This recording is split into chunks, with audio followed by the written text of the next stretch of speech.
한 해를 마쳐갈 때에 일반적으로 나누는 인사말 중에 하나가 다사다난했다라고 하는 말입니다. 굳이 지나간 1년을 돌아보지 않더라도 지난 한 주간만 돌아봐도 아마 많은 일들이 있어서 때로는 기쁘고 때로는 안타깝고 때로는 즐겁고 때로는 아픔이 있고 아마 그런 삶이었지 않을까 싶습니다. 이런 여러 가지 있는 한 주간 가운데서 한국 사회에서 다들 이목을 집중하는 한 가지 일을 꼽자면 그것은 아마 지난 4일 날 발표되었던 수학능력 시험의 성적이었을 겁니다. 여러분 11월 14일 지금부터 한 달 조금 덜 되었지요. 그 날짜에 맞춰서 열심히 기도했는데 정작 당사자나 부모님들에게는 지금부터가 시작이다라고 해도 과언이 아닐 겁니다.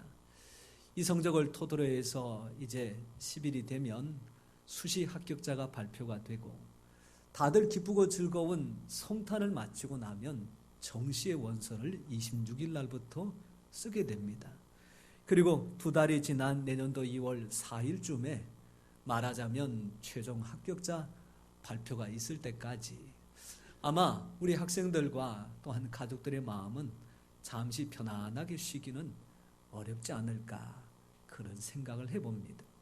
그래서 이번 한 주간 동안 성적 발표로 인하여 여러 가지 마음속에 생각이 있는 우리 학생들 그리고 그 학생들 못지않게 같은 마음의 고민과 또한 생각을 가지고 있는 부모님, 가족들 그들을 위해서 꼭 기도해 주시되 먼저는 우리 교회 수험생들을 위해서 또한 우리 교회 귀한 부모님들과 또한 어른들 중에 멀고 가까운 곳에 있는 자녀들과 자손들을 위해서 더 나아가서 54만 명이라고 하는 고3 학생들 또한 재수 3수 그 이후에 또 어떤 취지로 시험을 봤던 우리 모든 분들을 위해서 끝까지 함께 기도해 주시기를 간절히 부탁을 드립니다.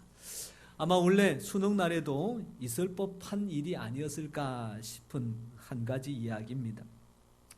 어머니는 마지막까지 시험을 준비하는 아들을 위해서 따뜻한 밥 한 끼 아니면 소화가 잘 되는 음식을 준비하는 일에 애를 많이 쓰고 있고 아버지는 그 아이가 수험장까지 어떻게 하든 좀 편안하게 갈 수 있도록 차를 태워주는 등등 여러 가지 일들에 최선을 다하려고 할 때에 이 아빠와 엄마의 수고 그리고 오빠의 열심히 공부하는 것을 지켜봤던 나이 터울이 많은 초등학교 1학년 여동생 자기도 오빠를 위해서 뭐라도 한 가지는 해야 될 것 같은데 그리고 생각하는 한마디가 격려를 한마디 해야 되겠다.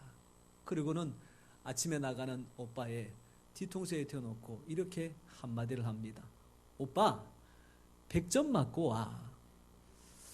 여러분 사실 이번 수학능력 성적만 하더라도 국영수 100점에다가 한국사 50점 그리고 사회 직업 탐구에서 50점 또한 제2외국어 한문까지 해서 50점 450점이 사실은 만점이 점수입니다. 그런데 거기에 100점을 맞으면 사실 소위 말하자면 원서 쓸 때가 있겠느냐라고 하는 점수가 되죠. 그런데 초등학교 1학년 다니면서 아이가 경험했던 최고점 만점은 100점이었습니다.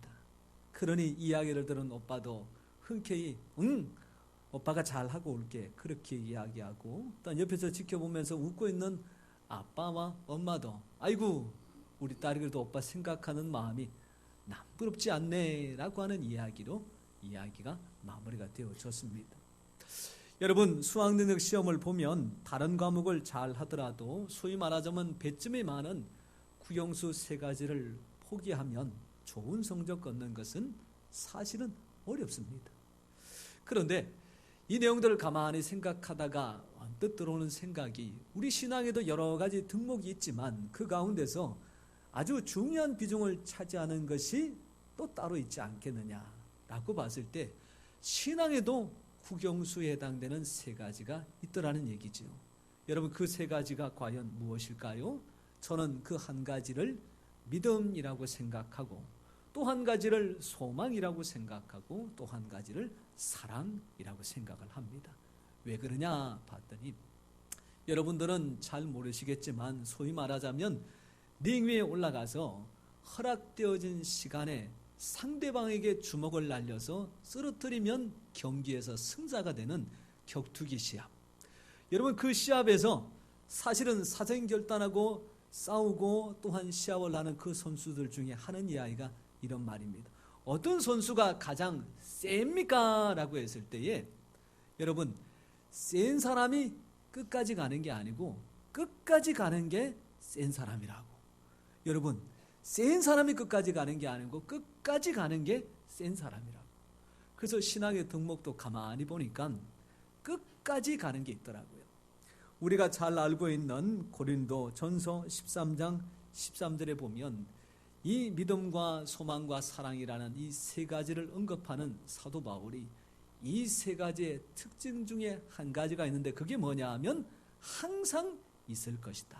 이 말은 지금 우리가 살아가고 있는 역에도 있고 교회를 떠나서 사회와 직장 생활하는 가운데도 있어야 되고 생명이 붙어있는 이 땅 가운데서도 있어야 되겠지만 생명이 끝나 하나님 예비하신 천국에 가서도 이 세 가지는 항상 있을 것이다 라고 하는 말씀입니다. 여러분, 믿음과 소망, 사랑 이 세 가지를 잘 간직하고 신앙 가운데서 잘 사용하여 하나님 앞에 좋은 신앙, 귀한 믿음, 그리고 하나님 앞에 기쁨을 드릴 수 있는 우리 모든 성도님 되시기를 축원합니다. 여러분, 이렇게 좋은 신앙은 개인의 삶에만 필요한 것이 아니라 교회에도 마찬가지로 필요합니다. 사도 바울이 선교를 통하여 교회를 세우고 그 교회 하나하나를 돌보면서 신앙으로 권면할 때 특별히 데살로니가라고 하는 교회를 생각하며 이 세 가지를 구체적으로 언급하는데 이 세 가지 중에 믿음의 역사가 있는 교회는 건강한 교회입니다. 소망의 인내가 있는 교회는 행복한 교회입니다. 사랑의 수고가 있는 교회는 하나님께서 기뻐하는 교회입니다. 내가 그것을 생각할 때마다 하나님 앞에 기도하고 기도할 때마다 마음속에 기쁨이 있고 다른 사람과 다른 교회에 가서도 이 데살로니가 교회의 세 가지를 가지고 자랑하는데 그 자랑할 때마다 다들 부러워하고 우리도 그런 모습, 우리도 그런 모양 있었으면 바라더라고 하는 이야기가 데살로니가 전서 1장 3절 말씀에 나옵니다. 사랑하는 성도 여러분, 이 데살로니가 교회에만 있는 모습이 아니라 오늘 이 자리에 예배드리는 우리 목양교회가 믿음의 역사가 있는 교회인 줄 믿습니다. 소망의 인내를 간직한 성도들인 줄 믿으시기를 바랍니다. 사랑의 수고를 통하여 올 한 해 열심히 애쓰고 수고하여 하나님 앞에 기쁨을 드렸으니 2020년 다가오는 한 해도 사랑하고 수고하고 희생하고 헌신하여 하나님의 기쁨이 되는 우리 모든 성도님 되시기를 축원합니다.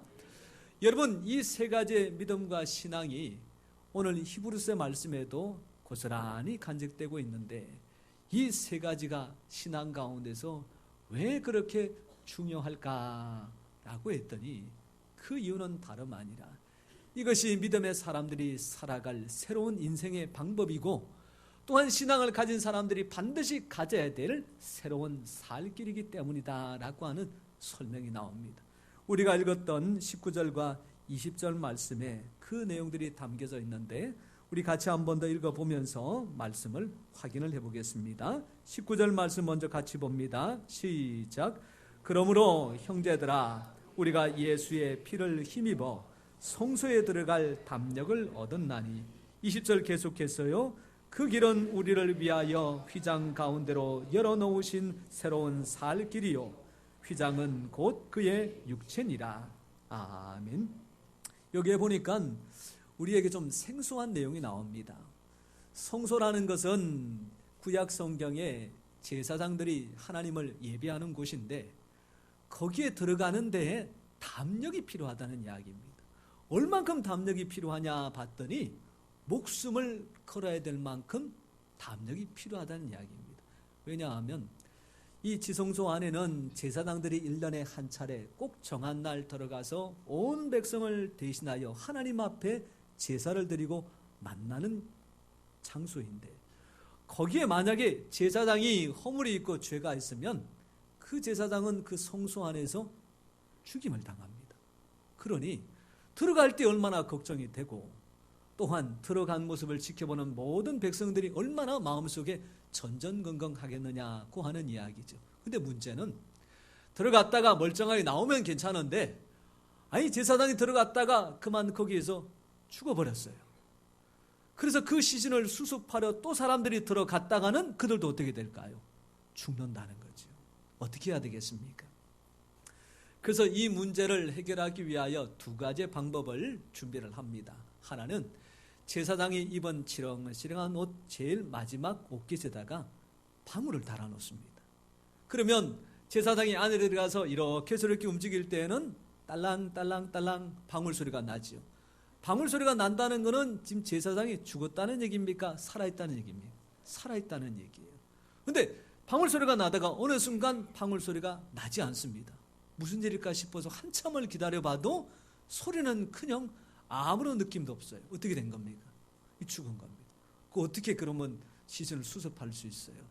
그래서 제사장의 한쪽 발에다가 끈을 묶어서 만약에 제사장이 쓰러져 일을 당했을 경우에는 들어가지 않고 바깥에서 줄을 당겨내어 그 제사장의 시신을 수습하는 그런 모습들이란 얘기죠.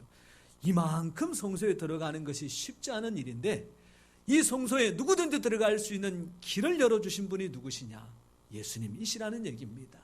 하나님 앞에 나아가 우리의 잘못을 회개할 때에 전에는 짐승을 잡고 제사장에게 부탁을 하여 제사장이 대신했고 지금도 이 일들을 오해를 해서 신부라고 하는 특정한 대상자에게 이 일들을 대신 고하고 해결해 달라라고 하는 일이 있으나 성경은 신부도 아니고 제사장도 아니고 오직 누구든지 하나님 앞에 나아가 기도하고 구하고 찾고 문을 두드려 죄는 해결을 받고 마음속에는 평강을 얻고 필요한 것은 구하여 얻을 수 있는 새로운 살 길을 열어주셨습니다. 사랑하는 성도 여러분, 오직 한 분 예수 그리스도 그리고 그의 피로 말미암아 열려진 새로운 삶의 길들을 통해서 주님 앞에 담대하게 나아가고 우리에게 좋은 것, 필요한 것 이미 아시고 준비하신 하나님 앞에 구하여 얻고 찾아서 찾고 문을 두드려 열리는 놀라운 은혜가 우리 가운데 충만하시기를 간절히 소원합니다. 여러분, 이런 새로운 살 길을 살아가도록 하나님께서 우리에게 신신당부하시는 삶의 방법들이 오늘 그 뒤에 말씀들을 보면 한 가지가 설명되는데 그 방법들 가운데서 가장 먼저 나오는 것이 22절에 나오는 말씀입니다. 우리 22절 말씀에 하나님 앞에 새로 열려진 살 길을 놓고 살아가야 될 사람이 가장 먼저 신경 쓰고 가져야 될 신앙의 덕목이 무엇일까? 말씀을 통해서 같이 한번 확인해 봅니다. 22절 시작. 우리가 마음의 뿌림을 받아 악한 양심으로부터 벗어나고 몸은 맑은 물로 씻음을 받았으니 참 마음과 온전한 믿음으로 하나님께 나아가자. 할렐루야.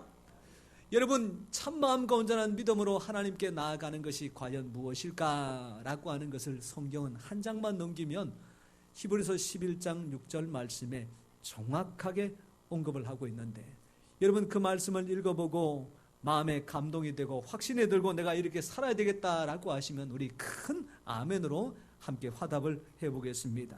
여러분 11장 6절 말씀인데 거기에 하나님께 나아가는 이라고 하는 분명한 언급이 있습니다. 같이 읽겠습니다. 시작. 믿음이 없이는 기쁘시게 못하나니 하나님께 나아가는 자는 반드시 그가 계신 것과 또한 그가 자기를 찾는 자들에게 상 주시는 이심을 믿어야 할지니라. 할렐루야. 하나님 앞에 나아갈 때에 하나님께서 무엇을 보신다는 말씀입니까? 믿음을 보신다는 말씀입니다. 여러분, 교회가 15년, 이 교회 건물은 그보다 더 오래되었죠. 그러다 보니까 15년 정도 열심히 사용했던 보일러가 고장이 나기 시작합니다. 고장이 나면 여러분 어떻게 하면 됩니까? 우선은 AS센터에 전화를 해서 고장 사항을 설명을 하고 거기에 수리 여부를 판단한 다음에 기사분을 모셔서 점검을 하여 수리하여 고치면 사실은 사용하는 것이 문제가 안 됩니다. 그런데 여러분, 이게 옛날 같지가 않더라고요. 기사분이 와서 이렇게 점검하고 나서 고장난 것을 확인하고 하는 이야기가 두 가지입니다. 첫 번째로 수리가 필요합니다. 그 대신 수리를 하기 위해서는 반드시 부품이 들어가야 됩니다. 이게 첫 번째입니다.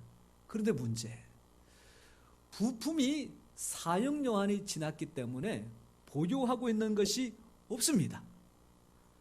그러니까 이 부품이 없기 때문에 결론은 보일러를 수리해서 사용할 게 아니고 어떻게 해야 된다고요? 통째로 바꿔야 된대요. 여러분, 이런 경험 있죠? 이거 하나만 바꾸면 쓸 것 같은데 만든 회사에서는 부품이 없습니다. 대체할 게 없습니다. 그래서 갈아야 된다고. 이게 울며 겨자 먹기도 아니고 어쩔 수 없이 보일러를 갈아야 되는데, 이 보일러를 갈기 위해서 살펴봤더니 보일러에는 세 가지 등급이 있습니다. 첫 번째로 일반, 두 번째로 고급, 세 번째로 콘덴싱. 잘 모르시는구나. 오늘 제가 드리는 말씀을 잘 귀를 기울여 보십시오. 일반에 비해서 고급은 보일러 회사 따라 조금 차이가 나지만 10만 원에서 15만 원의 가격 차이가 있고요. 고급보다 콘덴싱은 또 마찬가지로 10만 원에서 15만 원 가격 차이가 있습니다. 그런데 요즘은 다른 어느 때보다도 환경 문제에 대해서 아주 많이 생각들을 합니다. 그러다 보니까 열 효율도 좋고 가스비도 절감되고 거기다가 환경 오염에 대한 부분도 가장 적은 콘덴싱 보일러를 사실은 설치하는 것을 권장하고 있죠. 그런데 문제는 이게 다 좋은데 가격이 비싸다는 얘기입니다. 그래서 환경에 대하여 고민하고 있는 정부와 지자체가 콘덴싱 보일러를 설치할 경우에는 지원금을 주는데 얼마를 주느냐? 동작구에다가 물어봤더니 아직까지 지원금이 남아있어서 최대한 20만 원까지 줄 수가 있습니다. 얼마나 좋든지. 그 다음에 그러면 그거는 누구든지 받을 수 있습니까? 라고 했더니 예전에는 생활 정도를 따져서 기초 수급자들에게만 했던 것이 지금은 누구든지 다 할 수가 있습니다. 옳거니 잘 됐다. 그 대신 한 가지를 확인해야 된다. 이게 뭡니까? 그랬더니 공공시설일 경우에는 제외가 되고 주택일 경우에는 가능합니다. 그게 무슨 소리예요? 그랬더니 고지서를 보면 그 고지서에 가스비 항목에 이게 영업용 되어 있느냐 아니면 취사 난방으로 되어 있느냐. 그래서 교회 고지서를 봤더니 거기에 취사 난방 아니고 영업용. 아이고, 실컷 알아보고 살펴보고 결국은 허물켰더라고요. 여러분, 혹시라도 보일러가 수명이 다 되어서 교체해야 될 때에 이 부분들을 참고로 하시되 사용하시라고 제가 홍보하는 것은 아닙니다. 그 대신 여러분, 이렇게 지원하는 부분이 그 사람이 학력이 있느냐 없느냐, 그 다음에 경제적 여건이 어떠냐 저떠냐, 착하게 살았느냐 안 살았느냐, 그것 따지는 게 아니더라고요. 단지 사용하는 것이 가정용이기만 하면 아파트 평수 크든 작든 그 사람이 동작구에서 오래 살았든 안 살았든 그거하고 상관없이 지원되는 부분이더라는 얘기예요. 사랑하는 성도 여러분, 믿음이 그와 마찬가지입니다. 하나님 앞에 우리가 신앙생활을 오래 했느냐, 신앙의 가문이 3대나 4대냐, 이 문제가 아닙니다. 오직 한 분 하나님에 대한 믿음 가지고 내가 주님 앞에 부르짖습니다. 그 믿음이 확인되어지면 하나님께서 그 믿음대로 되게 하시는 역사가 있는 줄 믿습니다.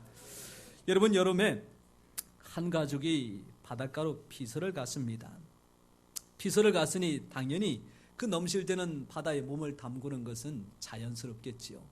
아이가 열심히 물에 들어가서 수영하고 헤엄을 치는데 뒤에서 엄마의 잔소리 한마디가 들립니다. 무슨 소리냐 하면 깊은 데 들어가지 마라. 빠지면 큰일 난다. 그랬을 때에 조금이라도 더 들어가고 싶고 그 시원한 바닷물에 몸을 더 죽이고 싶은 이 아들 녀석이 볼멘 소리로 아버지를 보면서 이런 이야기를 합니다. 아빠는 더 깊은 데로 들어가는데 왜 나만 가지고 그래? 그 이야기를 들었던 엄마가 하는 말. 아빠는 괜찮아. 보험 들어놨거든. 이야. 그 엄마의 믿는 구석은 처음에는 남편이 있는데 시간이 지나면서 남편에게서 보험으로 옮겨졌고 여러분, 보험으로 옮겨졌다는 이야기는 이 아내분의 믿는 구석은 남편인지 보험인지 아니면 돈인지, 여러분 어느 거겠습니까? 돈이잖아요. 돈. 믿는 구석이 돈입니다. 여러분, 오늘날 통장에 쌓아놓은 잔고를 이렇게 쳐다보면서 배가 불렀다가 통장의 잔고가 동그라미 하나가 쑥 빠지는 순간 밥맛도 없고 사실은 살 의욕도 생기지 않는 것, 이거 현실이지 않습니까? 여러분, 내가 믿었던 누군가가 사실은 좋은 자리에 있을 때에 여러 가지로 혜택을 받음에도 불구하고 그가 끈떨어진 연것처럼 만약에 추락하게 될 경우에 그 사람과 함께 내 마음도 내 생각도 천길 낭떠러지로 떨어지는 것 같은 절망을 우리는 가끔씩 경험하게 됩니다. 이럴 때에 오늘 주신 말씀, 무슨 일이 있더라도 절대 하나님께서는 함께 하시니 그 하나님만 붙들고 나아갈 때에 바로 그 사람에게 하나님께서 믿음의 역사를 허락해 주시는 줄 믿습니다. 여러분, 한 가지 안타까운 고백을 좀 드려봅니다. 지금부터 한 10몇 년 전이지요. 이 장의자에서 예배를 드리던 그 시절에 사역하던 곳에서 한참을 예배를 드리는데 제일 뒤에 누워있던 저희 큰아이가 이제 겨우 한 2살 정도 됐을까요? 이 장의자에서 떨어졌는데 소리가 어떻게 들렸느냐? 쿵! 이 뭐부터 닿았다는 얘기입니까? 머리부터요. 제가 그때 신앙이 얼마나 좋았던지 주여! 이래야 되는데 병원 가자. 병원 가자. 일단은 병원 가기 전에 애를 달래야 되잖아요. 달랬더니 이 숨 넘어가는 아이가 겨우 이제 안정을 찾고, 사실은 병원에 가서 CT를 찍지 않고 지금까지 10몇 년을 지났지만 머리 아파서 병원 가서 고생한 적은 아직까지는 없더라고요. 근데 그때 그 순간을 생각하면 생각할수록 제 마음속에 후회가 됩니다. 그때에 제 입에서 주여라고 한마디 나왔다 그러면 앞으로도 한 10년 이상은 써먹을 수 있겠는데, 그때 병원 가자 그 한마디 하는 것 때문에 지금도 이렇게 부끄럽게 얘기를 해야 되니, 우리 성도님들께서는 무슨 일을 만나든지 입에서 먼저 주여, 주여, 주여. 내가 믿는 구석은 하나님, 내가 의지할 분은 하나님. 세상의 모든 끈이 떨어지더라도 나는 하나님 끈 꼭 붙들고, 그런 믿음과 신앙 꼭 가지시기를 축원합니다. 여러분, 두 번째로 믿음을 붙잡아라, 하나님 앞에 나아가라, 그렇게 말씀하신 성경에서 두 번째로 가져야 될 신앙의 덕목에 대하여 23절 말씀에 소망에 대하여 말씀을 하고 있습니다. 우리 또 한번 말씀을 읽어보겠습니다. 시작. 또 약속하신 이는 미쁘시니 우리가 믿는 도리의 소망을 움직이지 말고 굳게 잡고. 하나님의 말씀입니다. 여러분, 10장 말씀을 끝내고 11장으로 넘어가면 거기에 아벨부터 시작해서 에녹, 노아, 아브라함, 여러분 이삭, 야곱, 기타 등등 쭉 나오는 사람들이 소개가 되는데, 이 사람들의 공통점 중의 공통점은 다름 아니라 믿음입니다. 그래서 11장을 가리켜서 믿음장이라고 얘기를 하지요. 근데 여러분, 이 믿음을 가진 사람들의 공통된 특징이 하나 있는데, 그 특징이 무엇이냐 봤더니 마찬가지로 믿음의 사람들은 다 소망을 가지고 살았더라 고 하는 말씀입니다. 여러분, 이 사람들 가운데서 특별히 언급되는 사라, 하나님께서 그의 죽은 몸 같은 육신에서 나이 90세가 되면 아이를 얻을 수 있다라고 하는 약속을 주시자, 이 사라는 그 약속을 불신한 가운데서도 붙잡고 결국 그 소망을 이루어 주시는 하나님을 경험하게 됩니다. 여러분, 이 소망을 가졌던 야곱은 하나님께서 집과 형제와 아버지를 떠나 빈손으로 나아갈 때에 함께 해주시겠다고 하는 약속과 내가 너에게 복주마 약속하신 것을 이룰 때까지 내가 반드시 돌아오게 하겠다라고 하는 약속을 붙들고 20년을 살았습니다. 그리고 다시 돌아올 때에 주의 약속하신 많은 물질과 자녀들을 풍성히 거느리고 다시 고향 땅으로 돌아오게 됩니다. 여러분, 예레미야에게는 하나님께서 약속을 주십니다. 비록 나라가 망하고 많은 환난이 있을지라도 나무에 그루터기가 있는 것처럼 결국 거기에서 다시 싹이 나고 우미 돋게 해서 나무로 번성케 해주시겠다라고 하는 약속입니다. 예레미야는 사실 이 약속의 성취를 두 눈으로 뜨고 확인하지는 못하였으나 하나님의 70년이라는 기간이 맞춰졌을 때에 그 그루터기에서 새순이 돋는 것처럼 포로로 잡혀갔던 이스라엘 백성들을 다시 예루살렘으로 돌아오게 하시고, 그들이 다윗과 솔로몬이 지은 성전 같은 영광은 아니지만 성전을 짓고 또한 성벽을 준수하여 하나님의 새로운 시대를 열 수 있는 길과 소망을 허락해 주셨습니다. 사랑하는 성도 여러분, 우리가 다른 것에 소망을 가질 것이 아니라 내게 주신 하나님의 말씀에 약속을 굳게 붙들고 그 소망 가운데 인내하고 나아간다면 아브라함에게는 25년, 이삭에게는 20년, 예레미야에게는 70년, 그러나 반드시 하나님의 때에 그 소망에 걸맞는 귀한 결과로 우리에게 갚아주실 줄 믿습니다. 여러분, 동화작가로 유명한 안데르센이라고 하는 사람, 참 이 사람은 어릴 적부터 사실을 알아본다라고 하는 말을 들을 만큼 아주 글쓰기를 좋아했다고 합니다. 11살이 되어졌을 때에 그가 희극이라고 하는 나름대로의 글 같은 것을 써서 사람들한테 보여주었는데 이 사람들의 반응이 아주 냉담합니다. 읽고 나서는 그냥 아무 말도 안 하면 좀 덜했을 텐데 그 중에 어떤 아주머니 한 분이 글을 읽고 그 아이에게 비수같이 꽂히는 말 한마디를 합니다. 이런 것도 글이라고 썼냐. 어린 마음에 그것이 너무 상처가 되어가지고 해소가 되지 않아 엄마한테 와서 엄마, 오늘 제가 이런 이야기를 들었어요 라고 그것을 틀어놓습니다. 이때에 안드레센을 너무나도 사랑하고 잘 지켜봤던 어머니가 그 아이를 집 밖으로 데리고 나가 꽃밭으로 안내한 다음에 그 아이에게 해주는 말 한마디입니다. 봐라, 이제 막 도달한 잎새는 보잘것없어 보이지만 언젠가는 크게 자라 예쁜 꽃을 피울 거야. 너도 마찬가지란다.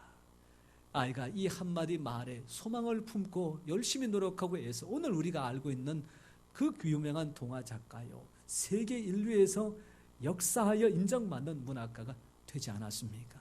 사랑하는 성도 여러분, 겨울 동안은 이게 살아있는 것인지 죽은 것인지 표시나지 않으나 겨울 지나 봄이 오면 그 죽은 가지에서 봄이 트고 새순이 돋고, 여러분 봄을 지나 여름이 되면 거기서 풍성한 가지와 잎사귀가 나와서 가을이 되면 열매를 맺는 것이 자연스러운 현상처럼, 비록 우리의 지금 믿음의 모습들은 작고 신앙의 연륜들은 짧을지라도 하나님께서 날마다 은혜를 베풀어 주시고 신앙 가운데 이끌어 주실 때에 우리 또한 믿음의 거목이 되어 그 그늘 가운데서 사람들이 휴식을 얻고 마음의 평강을 얻게 되는 귀한 삶이 될 줄 믿습니다. 이 귀한 삶을 나를 통하여 다시 한번 확신하고 살아가는 곁에 있는 지체를 통하여 연합하여 함께 만들어가는 복된 우리 목양교회 꼭 되시기를 축원합니다. 여러분, 믿음과 소망이 나왔으니 한 가지가 더 나와야 되겠지요. 이제 뭐가 남았겠습니까? 사랑이 남았습니다. 여러분들이 말씀하신 것처럼 24절에 보니까 믿음을 가지고 살고 소망 가운데 거하되 특별히 사랑으로 이 모든 것들을 감당하라고 하는 말씀입니다. 여러분, 고린도전서 13장 13절 말씀에 보니까 우리가 너무나도 잘 알고 있는 믿음, 소망, 사랑 이 세 가지는 항상 있을 것인데 그 다음에 그 중에 제일은 사랑이라. 여러분, 이 말씀을 오해하면 믿음도 소용없고 소망도 소용없고 사랑이면 전부다 라고 하는 말씀으로 생각하기 쉬운데 여러분, 절대로 그런 말씀이 아닙니다. 믿음을 가지고 살 때 그 믿음은 사랑으로 감당을 해야 되고, 소망을 가지고 살 때 그 소망은 어떻게 해요? 사랑으로 가지고 살아야 된다는. 여러분, 믿음과 소망을 가지고 살 때 그 모든 것이 사랑과 연합하게 될 때에 그 속에서 주님의 약속하신 말씀처럼 합력하여 선을 이루시는 주님의 능력이 나타나는 줄 믿습니다. 여러분, 시장 모퉁이에 골목길 자그마한 빵 가게가 하나 있습니다. 시장에서 궁금한 사람들이 돈을 주고 넉넉하게 배를 채우지 못할 때 이 빵 가게는 그들에게 참 위안의 장소였고, 누구든지 그 자리에 가면 옛날의 추억이 돋아나서 자연스럽게 손이 가는 그런 빵 가게. 여러분, 이 빵 가게 이름이 무엇일까요? 붕어빵 가게입니다. 붕어빵 가게. 여러분, 너무나도 차가운 겨울 날씨, 집에 들어가면 아이들하고 간단한 먹거리 하나 생각날 때에 붕어빵 가게를 지나가다가 아하, 문득 사가야 되겠다라는 생각이 듭니다. 1,000원에 몇 개요? 3마리. 2,000원 하면 몇 개? 예, 그건 뭐 시장 따라 다 다르지요. 그래서 집에 가서 아이들과 먹기 위해서 하나를 집었는데 아직까지 뜨거운 온기가 남아있어요. 그 뜨거운 것을 손에 겨우 잡고는 이에다가 한 입 가까이 깨물었습니다. 바깥에 딱딱하게 바삭한 과자와 안에 담겨져 있는 밀가루에 잘 반죽된 것이 이 사이에 물컹하고 들어오는데 정작 한 입 베는 사람의 기대하는 것은 그 속에 담겨져 있는 팥입니다. 근데 이게 웬걸? 그렇게 물었더니 세상에 팥이 없어요. 어떻게 해야 될까요? 이거는 찾아가서 내놔라가야 됩니다. 그래서 하다가 꼬리 떨어진 거 있으면 하나 달라 그러고 머리 상한 거 있으면 하나 달라 그러고 한쪽편에 새까맣게 탄 거 있으면 그거라도 달라 그래가지고 정리를 해야 됩니다. 여러분, 믿음으로 집은 지을 수가 있습니다. 소망으로 또한 그 속을 채워갈 수도 있습니다. 그러나 사랑을 통하여 맛을 내지 않으면 사실은 그 믿음과 소망이 오히려 사람을 다치게 만들고 다 옆에 있는 사람들을 힘들게 만듭니다. 그러나 그 믿음과 소망이 사랑이라고 하는 울타리 안에 갇혀져서 잘 아우러지게 될 때에 그 사랑의 모습이 연약한 지체를 세우고 나에게도 기쁨과 즐거움이 있고 교회 공동체에 하나님의 위로와 평강으로 충만케 하시는 줄 믿습니다. 이 한 해 사랑과 또한 소망과 믿음으로 애쓰고 수고하셨던 우리 모든 성도님들, 교회를 대신해서 감사를 드립니다. 아마 많이 애쓰고 수고하신 분들이 있고 또한 형편처지를 따라 누구에 비해서는 작게 헌신한 분들이 있으나 하나님께서 보실 때에 외모도 보시지만 중심을 보시사 최선을 다하여 더하고 보탠 것, 교회를 든든하게 세우는 일에 하나님께서 합력하여 손으로 다 사용하신 줄 믿습니다. 새롭게 시작되는 2020년 어떻게 시작하고 출발해야 될까요? 크게 다르지 않을 겁니다. 어렵고 힘든 일들은 여전할 것이고 가정에는 또다시 크고 작은 사사건건 일들로 우리의 고민과 걱정들을 잔뜩 안고 가겠지만 그럼에도 불구하고 오늘 주신 믿음과 사랑 그리고 소망, 이 세 가지의 신앙의 원리를 잘 붙들고 나아갈 때에 이런 모든 삶 가운데서도 하나님께서 우리에게 참된 행복으로 충만케 하실 줄 믿습니다. 그 삶을 함께 살아가는 우리 모든 성도님 되시기를 주님의 이름으로 축원합니다. 기도하겠습니다.